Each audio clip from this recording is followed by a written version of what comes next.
Saha, so myself, evam, thus, aradita, worshipped, padatirtat, from the personality of Godhead, adita, studied, tattva atma, self-knowledge, vibodha, understanding, margaha, path, pranamya, after saluting, padao, at his lotus feet, parivritya, after circumambulating, devam, the Lord, iha, at this place, agataha, reached, aham, I, viraha, separation, atura atma, aggrieved in self. Translation. I have studied the path of understanding self-knowledge from my spiritual master, the personality of Godhead. Thus, after circumambulating him, I have come to this place, very much aggrieved due to separation. Please repeat. I have studied the path of understanding. Self-knowledge. From my spiritual master. The personality of Godhead. Thus, after circumambulating him, I have come to this place, very much aggrieved due to separation. Purport by His Divine Grace, A.C. Bhaktivedanta Swami Srila Prabhupada. Sri Uddhava's actual life is the direct symbol of the Chatu Shloki Bhagavatam, enunciated first to Brahmaji by the personality of Godhead. These four very great and important verses from Srimad Bhagavatam are particularly taken out by the Mayavadi speculators who construe different purport to suit their impersonal view of monism. Here is the proper answer to such unauthorized speculators. The verses of Srimad Bhagavatam are purely theistic science, understandable by the postgraduate students of Bhagavad Gita. The unauthorized dry speculators are offenders at the lotus feet of the Lord Sri Krishna because they distort the purports of Bhagavad Gita and Srimad Bhagavatam to mislead the public and prepare a direct path to the hell known as Andatamishra. As confirmed in Bhagavad Gita 16:20, such envious speculators are without knowledge and are surely condemned life after life. They unnecessarily take shelter of Sripad Sankaracharya, but he was not so drastic as to commit an offense at the lotus feet of Lord Krishna. According to Lord Sri Chaitanya Mahaprabhu, Sripad Sankaracharya preached a Mayavada philosophy for a particular purpose. Such a philosophy was necessary to defeat the Buddhist philosophy of the non-existence of the spirit soul, but it was never meant for perpetual acceptance. It was an emergency. Thus, Lord Krishna was accepted by Sankaracharya as the Supreme Personality of Godhead in his commentation on Bhagavad Gita. Since he was a great devotee of Lord Krishna, he did not dare write any commentary on Srimad Bhagavatam because that would have been a direct offense at the lotus feet of the Lord. But later, speculators, in the name of Mayavadi philosopher, unnecessarily make their commentary on the Chatushloki Bhagavatam without any bona fide intent. The monistic dry speculators have no business in the Srimad Bhagavatam because their particular Vedic literature is forbidden for them by the great author himself. Srila Vyasadeva has definitely forbidden persons engaged in religiosity, economic development, sense gratification, and finally salvation from trying to understand Srimad Bhagavatam, which is not meant for them. Sripad Sridhar Swami, the great commentator on Srimad Bhagavatam, has definitely forbidden the salvationists or monists to deal in Srimad Bhagavatam. It is not for them, yet such unauthorized persons perversely try to understand Srimad Bhagavatam, thus they commit offense at the lotus feet of the Lord, which even Sripad Sankaracharya dared not do. Thus they prepare for the continuation of miserable life. It should be particularly noted herein that Uddhava studied the Chatushloki of Srimad Bhagavatam directly from the Lord, who spoke them first to Brahmaji, and this time the Lord explained more confidentially the self-knowledge mentioned as the Paramam Stitim. Upon learning such knowledge of love, Uddhava felt very much aggrieved by feelings of separation from the Lord. Unless one is awakened to the stage of Uddhava, everlastingly feeling the separation of the Lord in transcendental love, as exhibited by Lord Chaitanya also, one cannot understand the real import of the 4 essential verses of Srimad Bhagavatam. One should not indulge in the unauthorized act of twisting the meaning and thereby putting himself on the dangerous path of offense. I'll read the verse again. I have studied the path of understanding self-knowledge from my spiritual master, the personality of Godhead. Thus, after circumambulating him, I have come to this place, very much aggrieved due to separation.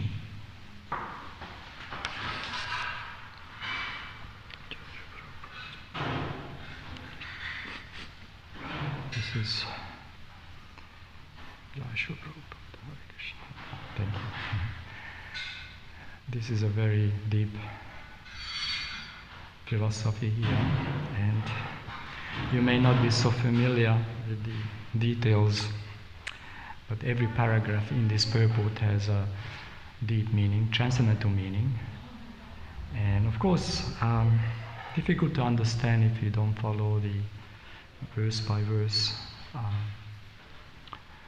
the way we progress with the reading of this great Srimad Bhagavatam, the Supreme Purana, Bhagavat Purana, which is one of our most sacred transcendental literature, given by the great author Srila Vyasadeva, who was an incarnation of Lord Narayan to reveal Divya Jnana, transcendental knowledge.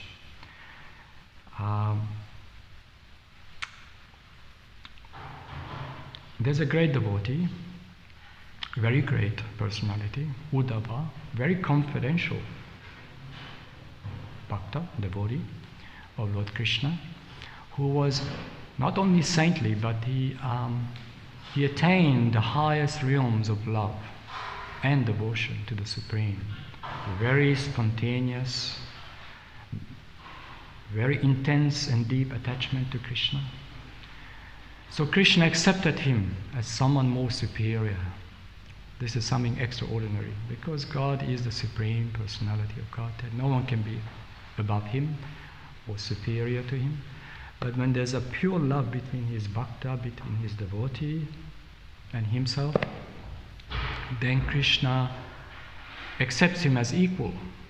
So he becomes one in that sense. Krishna and his devotees are together. They're inseparable.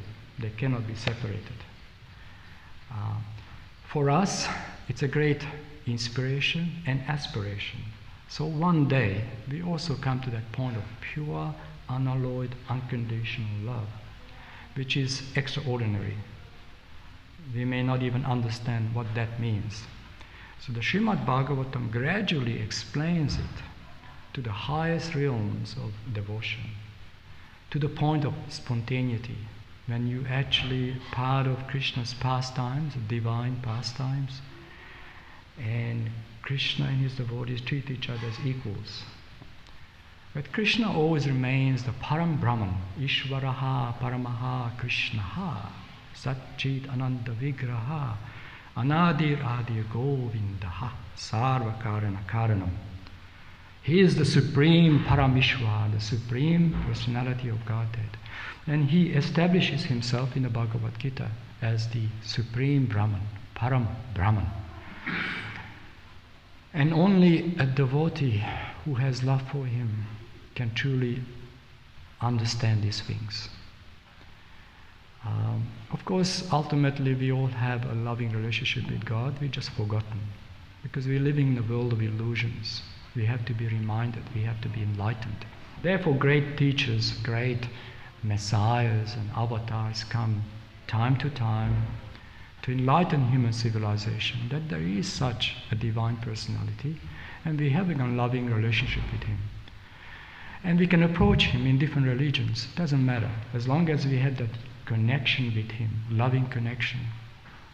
So Krishna consciousness, especially Srimad Bhagavatam, teaches the science of devotional service. Science. It is not a sentiment. It is actually a scientific process where we can discover the true self, and the divine personality. And we're having a loving relationship. So the whole process of bhakti, the whole process of studying these sacred texts called the Vedic literatures, in Sanskrit we call Shastras, sacred knowledge, sacred texts, is to teach us and make us understand scientifically and rationally that there is a supreme personality of Godhead, and it's completely pure, it's completely loving. He's our original Father. He says in the Bhagavad Gita, I am the seed-giving Father and well-wisher of all living entities. He's the best friend, he says. I'm the best friend of all living entities. So Krishna is our ultimate well-wisher. He is most pure. He's not envious of us. He's our best friend. He's just waiting for us when we can express that love. He's ready for us. But we have to show that we are sincere. God is not cheap. God is the most desired object. He's the most lovable personality. And living entities in general, they don't have this awareness unless they're very sincere seekers, and they're looking for the truth, some kind of meaning behind this cosmic manifestation. The Vedas explain that nothing is accidental. Everything has a reason, has a cause. Just like in this verse, Sarva Karana Karana. Krishna, the Supreme, the cause of all causes. He has unlimited names. At the same time, he doesn't need names. He's complete. He's not subjected to human labeling, this name, that name. But he accepts names because his devotees love him. So Krishna is called Krishna because Krishna means all attractive, most lovable. So everyone calls him Krishna. But he has many names, according to his pastimes, according to his devotees. He is the unlimited potency, he is the source of everything. And he establishes himself in the Bhagavad Gita, which is, as you know, if you're familiar, the Bhagavad Gita is the fundamental knowledge of Krishna consciousness philosophy. Krishna explains very clearly that we are not the body, we are Aham Brahmasmi, we are the pure spirit, the Jiva Atman, the transcendental spark, that particle of Krishna. We have an eternal relationship with Krishna.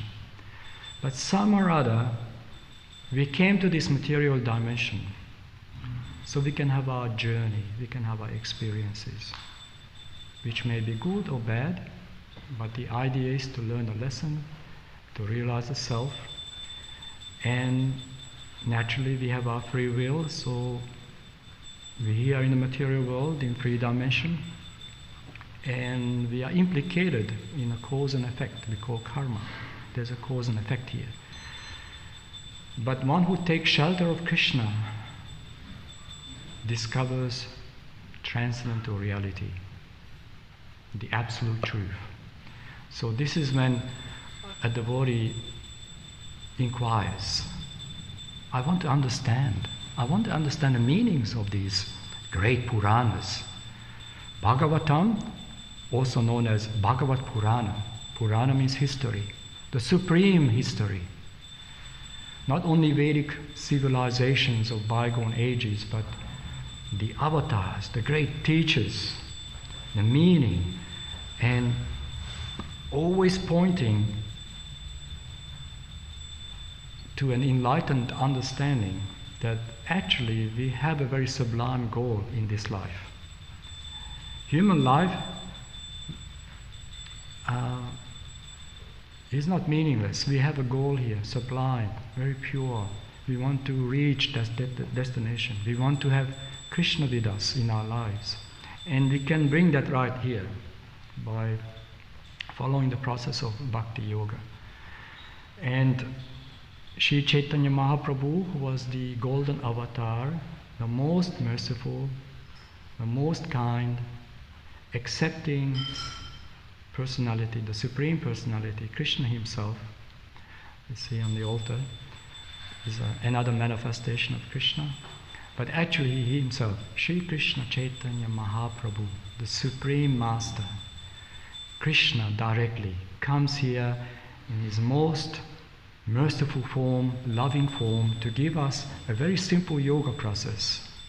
The Harinam, Sankirtan, chanting of the holy names, the sacred names of Krishna. Very sacred, beautiful vibration, transcendental. This is when us, the real soul, the Jiva Atman, the pure living entity, the sentient being, have a loving connection we call yoga with Krishna. This is when we can connect to Krishna by chanting, by devotional service, meditating on Him, remembering Him. This way we can have that connection again with the divine. Because the material world is covered with different layers of illusions that we can see. And when we have the gross elements around us, Bhumi, Agni, Vayu, you see the 5 elements Krishna explains in the Bhagavad Gita: water, fire, ether, sometimes we call prana, earth element, air, Vayu, Agni. These are the gross elements of the material world. Everything is made up of these elements. And the subtle elements, the ego, the false ego, the mind, and the intellect. You can see they're very subtle. We have psychic activities. They're not visible to us, but we feel them. And similarly, the gross elements. Everything is made of these elements, a matrix of the elements. Sometimes more fire, sometimes more earth. Even the planets, you can see, the sun is made of basically fire. Jupiter is made of gas. And earth, we call earth, is mainly earth element. So these elements are present in this universe we call cosmic manifestation, which is one of Krishna's energies, potencies. He has many energies, but the superior energy is the spiritual energy, where we actually came from. We actually got particles, very pure, loving. And you see, in this world, we're searching for that. We're searching for that real love. For some or other, trying to find love in relationships, in so many ways. Because we know that that's our natural instinct, to love and to receive love. And we may find particles of that love, but it's not very everlasting. It's temporary. Real love is everlasting, permanent. We just have to discover it. And Krishna is always there. He has no beginning and no end. Similarly, the soul, as Krishna says in the Bhagavad Gita, primeval, original, no beginning and no end. The soul is eternal, basically. It's a different dimension, higher dimensional. Srila Prabhupada, our spiritual master, said the soul is actually come from a higher dimension, fourth dimension. Same with Krishna, we're not from this three dimension. Although this three dimension, here we can see everything is three dimensional. It's a physical manifestation. One of Krishna's energies called Prakriti. Prakriti. Krishna's got many energies, and this is a crystallized physical manifestation of that energy. We call Prakriti, material energy, material nature, which is one of the feminine potencies of Krishna. Mother Nature, we even call Mother Earth. So you can see the potencies of Krishna. But the Krishna is the ultimate seed-giving father of all living entities. He is the cause of everything, and these are just various energies. And so the living entities having their journey to discover these truths. So Srimad Bhagavatam is meant for people who study the Bhagavad Gita thoroughly. So anyone can read it, but not everyone can understand it. So if you truly want to understand Srimad Bhagavatam, it's a very vast, extensive literature on the position of the Supreme Bhagavan, Krishna, and his pastimes and his teachings and his avatars. We go through the original fundamental teachings, the Bhagavad Gita. Bhagavad Gita means the songs of Krishna, the beautiful teachings, the divine song between Arjuna and Krishna. Arjuna asks perfect questions, and Krishna responds perfect answers. Wow, this is amazing, because we have questions, but we don't always get the perfect answers. You see, we are perplexed in the material world. We question things. Why we are suffering? Why we are growing old? What is this phenomenon? Why we having these problems individually and collectively, globally? You can see we're confronted with problems always, because we're in a foreign environment. So we're confronted with difficulties. If I go to a foreign country, I don't speak the language, I'm a limited visa, so I have to learn things, I have to adapt, I have to tolerate things. So similarly, the soul not belong here, we're just having a journey here. Human life is one of the stations of journey. So, and individually and collectively meant to learn things, meant to take lessons from this. We're meant to gather wisdom. And so this is when Arjuna questioned Krishna. Krishna, who am I? Why am I suffering? Why am I confronted with this suffering? Battlefield, fight with relatives, and so much problem. I mean, at that time was as you know, a bit of Bhagavad Gita. It was a great confrontation between, good and evil, basically. And if you read Ramayana, as again the battle between good and evil, which is we're all aware of the fact that there's good and evil, even within our own heart. There's constant chit-chatting going on. What's more ethical, what's moral, even in the ordinary sense, moral principles, ethical, am I doing the right thing, am I honest citizen of the land, where I'm a good father or mother. We question these things, at least in the subconscious level. So when it comes to a bit deeper, spiritual level, we question, who am I? I'm this body made of flesh and this material elements. We have it, but we are not the body. We are the pure spirit, sitting in the body.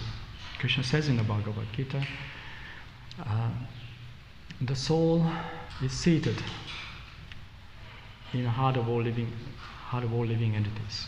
He, the Paramatma, and the Jiva Atma sit together in the heart of all living entities.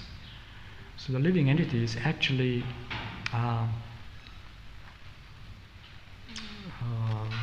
have this body, acquire this physical, biological machinery, we call yantra, machinery.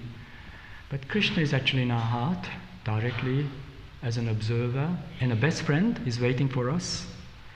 And the soul, us, the individual living being, we call Jiva Atman. And so our perfection is that we realize that he's our best friend. So let's give our heart, let's surrender to him with love and devotion. No one likes the idea of surrender in this world. Surrender, what do you mean surrender? But when you love someone, surrendering is not even surrendering. It's just natural responding to a best friend, to your lover. You love him. You just, devotion service becomes truly devotional, loving. So the purpose of these purports and pages of this Srimad Bhagavatam, we call every day, we read one verse and purport, is to lead us to a very exalted platform of love, which may take many lifetimes even, or in this life. It depends on the practitioner. If you really, really want to solve the problems of life, you go deep into it. And you can see, even in religious traditions, great teachers, Jesus Christ, Lord Buddha, he was teaching really the essence, the same essence. But the Vedic way is very systematic, gradually leads you up to a postgraduate study. See? We come to a very elevated, exalted perception. We're having this connection with Krishna. Krishna is not just some kind of a manufactured idea so we can have some kind of a peace of mind or some faith. It may begin with faith, but ultimately comes to a realization, some kind of an experience here. We want to experience Krishna. We're not just having faith in Krishna, we want to experience him. There's a substance in these teachings. This is not just a philosophy for the sake of philosophy, there's a substance. There's nectar here, there's honey in this. So when you love Krishna, everything becomes nectarian, loving, inspiring. Let me become a devotee of Krishna. Let me succeed. Let me be successful in this life. You become truly inspired, and this is when you become a valuable member of human society. A devotee of Krishna wants to do good to others, always. We want to express compassion, love, helping people some way or another. Because that's our nature. It's a very pure, sincere feeling there. But that comes when one becomes a devotee of Krishna.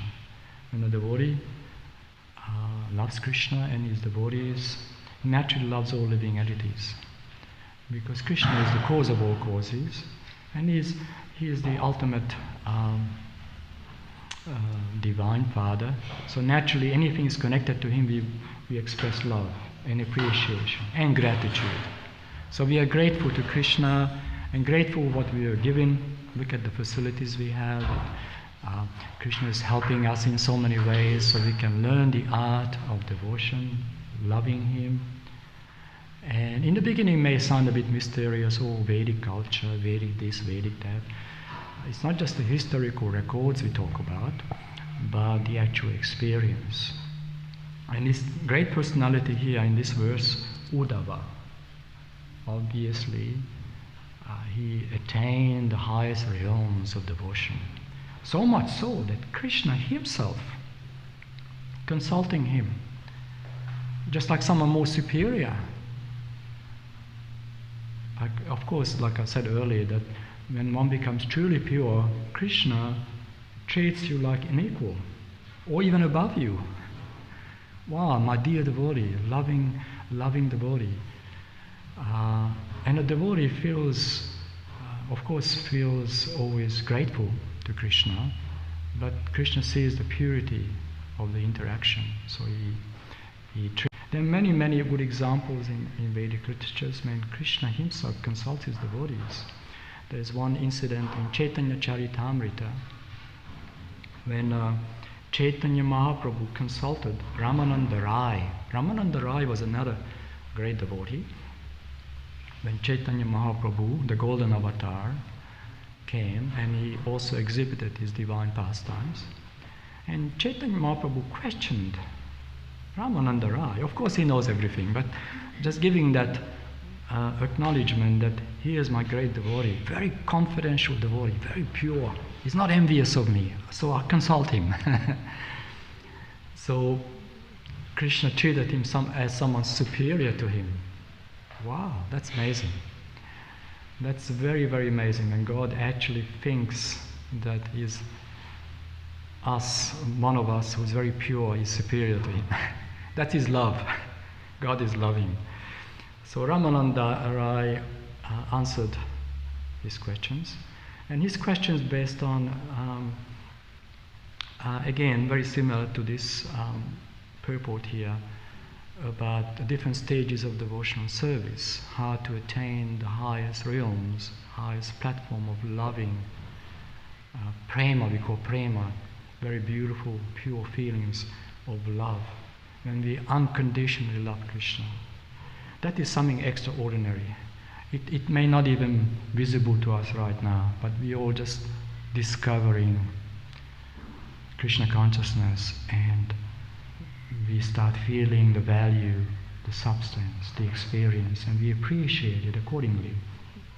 Individually and collectively, we may be on different levels of realizations, but we feel that love, otherwise we wouldn't be here. We want to be here, we want to experience it. And we want to get better, and we want to go deeper. So Krishna consciousness is the most powerful process. And this is not just a sentimental statement, oh yes, Krishna. No. If you read these books, you come to realize personally that this is it. This is a very, very powerful, a very, very pure and scientific process to understand who God is and what's our relationship with Him.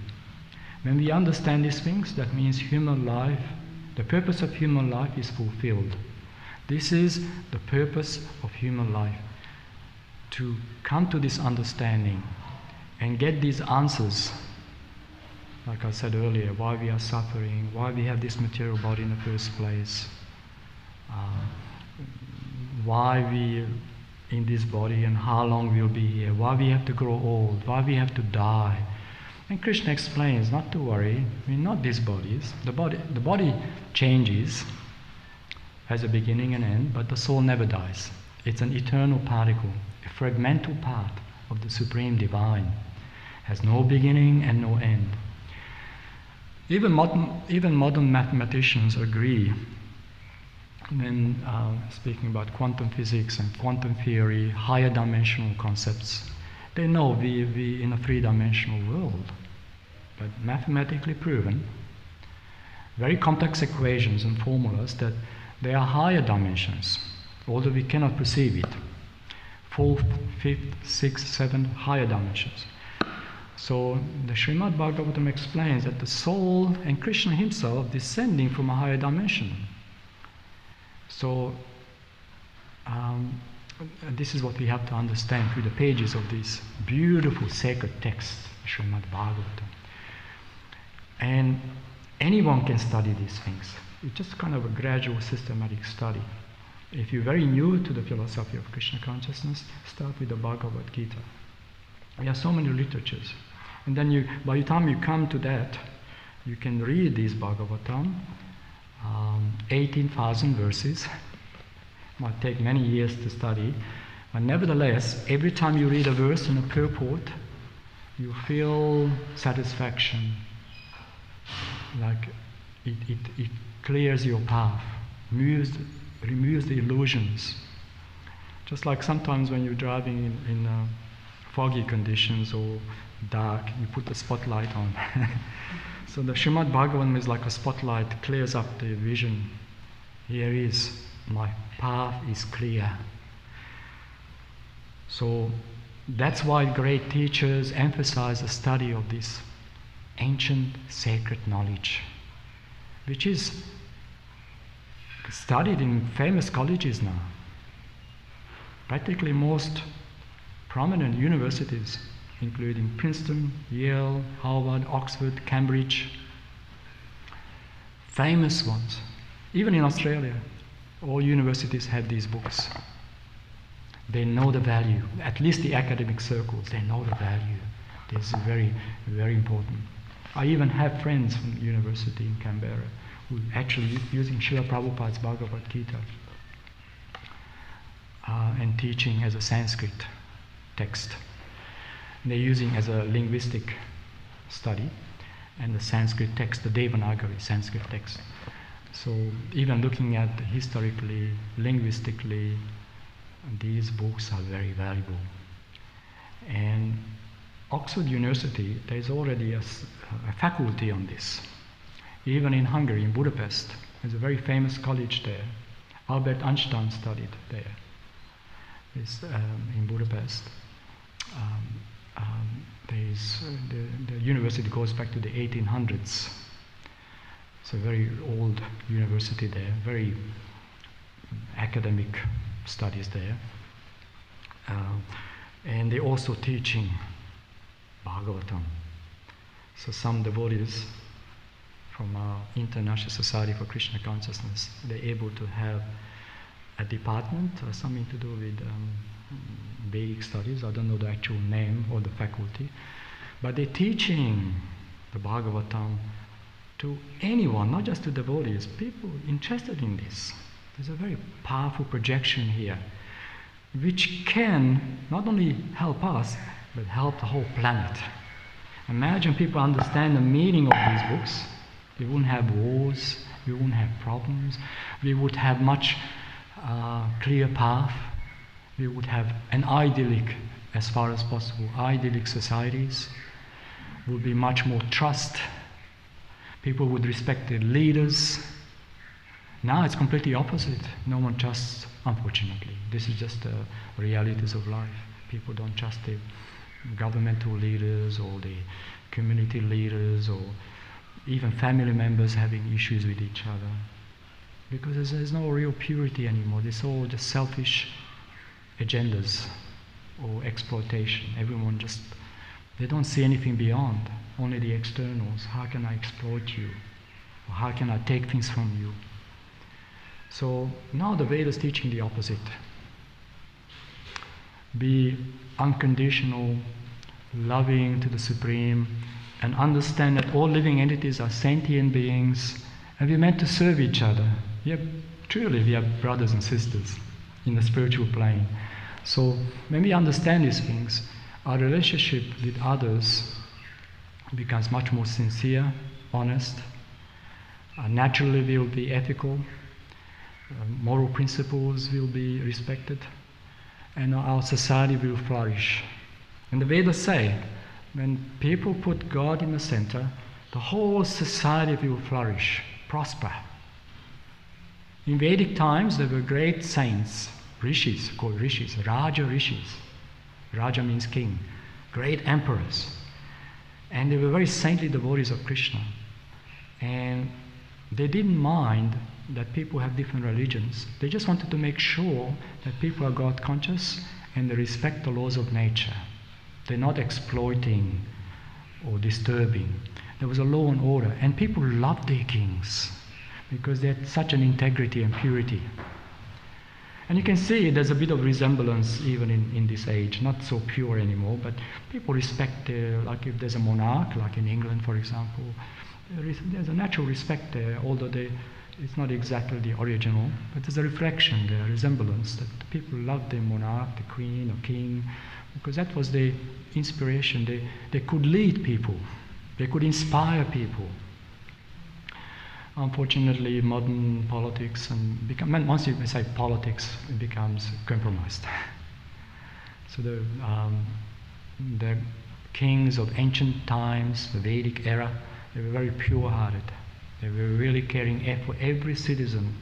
Their main aim was to create happiness in this world. And obviously God consciousness was the most important element of that, because without that, very difficult, it's not possible, because we're looking in the wrong places.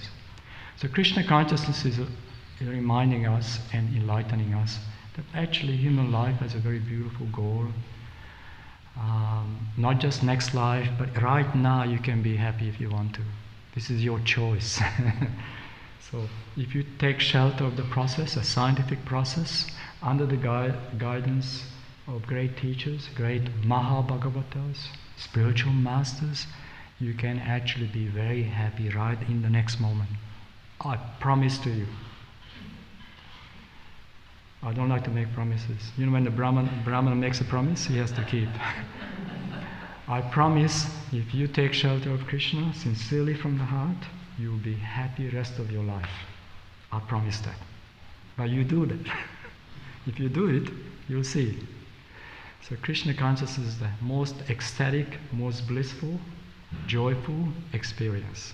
That shows that actually Krishna consciousness is not just some philosophy for the sake of philosophy. Yes, there's philosophy, there's science, but actually Krishna is there. Krishna is there and is waiting for our love. And when we offer that love, then we'll be happy. And when we are happy, we project that happiness on others also. Imagine we have a society of happy people. See? We wouldn't have exploitations. Definitely wouldn't have wars. So now you can see, because of ignorance and denial, because, you know, honest people, they still have a sense of God consciousness, honestly. They still, you know, maybe not scientifically, but some sentiments. See, human society is still governed by these things, religion. But the difficulty is that we don't understand the science behind it, so it becomes an external thing. Therefore, they're quarreling and even fighting. That's not religion. Religion goes back to the heart. Your loving devotion to God. And it's not an external factor. Externals are there to help us, but real experience, real religion, we talk about religion, is within the heart, within our loving relationship with God. So this is when you feel happy, you feel supported, and if you're part of a Sangha, we call Sangha, company of devotees, then you have all the support also. Because we all aspire to become pure devotees of Krishna, loving devotees of Krishna, not just for our own benefit, but because we actually love Krishna, we want to please Him. And so the pages of the Bhagavatam, the Srimad Bhagavatam, very beautiful transcendental literature and teachings, teaching us step by step how to realize Krishna, how to understand these things. So by the time you finish these books, you feel so much inspiration. But even if you're just a very beginner, like I said, you just read 1 or 2 pages, you feel a hope, a ray of hope and happiness. Wow, I found something. I found a treasure, so I want to keep it. So you don't want to let it go. Hang on to it, and then go for it. You don't want to lose a valuable diamond. So Krishna consciousness is like a most valuable jewel. Raja Vidya, king of all knowledge. Raja means king. Vidya means knowledge. Raja Vidya. So Krishna consciousness is the ultimate hope for all of us and for the whole world. Provided you want to keep peace and happiness in this world. So this is the positive conclusion of this verse. But of course, as Prabhupada explains the purport very clearly, that there are many different philosophers who don't understand these things, especially in India. They have some interpretations, so not everyone understands this personal aspect of God. Some may think, God is impersonal, just something, cosmic energy, is cosmic manifestation. Yes, but ultimately there's a personality behind. Vigraha means the form. He's got a form. He's got a personality behind this. He's got these energies around us. So we cannot just say God is impersonal. God is a person. And he's got all these energies, impersonal energies, but he is the ultimate energetic, the source of all energies. Sarva Karana Karanam. So Krishna is the supreme, lovable object for all the devotees. Srimad Bhagavatam ki jai. Any questions or comments? Any realizations?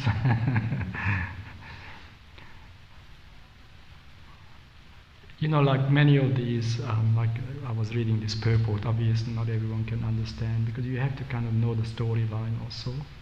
Uddhava was a very exalted, as I said earlier, very exalted devotee of Krishna. And Vidura, another very exalted personality. So Uddhava and Vidura had a meeting, and Uddhava was expressing his realizations and knowledge to Vidura, what he learned from Krishna himself directly. And Vidura was very inspired. And he wanted to take shelter of Uddhava, but Uddhava said, Maitreya, as another rishi, take shelter of him because he's older than me. And so there was some kind of redirection there. Nevertheless, Vidura learned a lot from Uddhava. And Maitreya, interesting, Maitreya was another sage who was not on the highest levels. He still had a bit of he was a Muni, philosopher, so he was a bit kind of tinged with different ideas. He was a devotee of Krishna, but not so pure in every way. But when he actually met Uddhava and Krishna, he also became totally enlightened just by the presence of Krishna. He got that loving blessing and mercy. So sometimes devotees come on different levels, but when they meet a saintly personality or a spiritual master, they also become inspired because of the purity. So Maitreya also became a great pure devotee. And there are some other examples. For example, the four Kumaros, who are very saintly mystics, great kind of munis, they were impersonalists. They couldn't understand who God is, but somehow or other they could smell the aroma of the tulsi leaf, the sacred basil, tulsi, and their mind became enchanted with this beautiful aroma, tulsi, and became pure devotees of Krishna. So they actually become attracted to Krishna. They gave up the impersonal meditation and become attracted to Krishna, a loving person. And to love someone, we have to love a person, obviously. Cannot just love something vague. That's the whole idea of loving relationship, that we're loving a person. So Krishna is the ultimate person, the most lovable, pure, and well-wisher. Hare Krishna. Hare Krishna. Jai Prabhu. Jai Śrīla Prabhupada ki jai. Srimad Bhagavatam ki jai.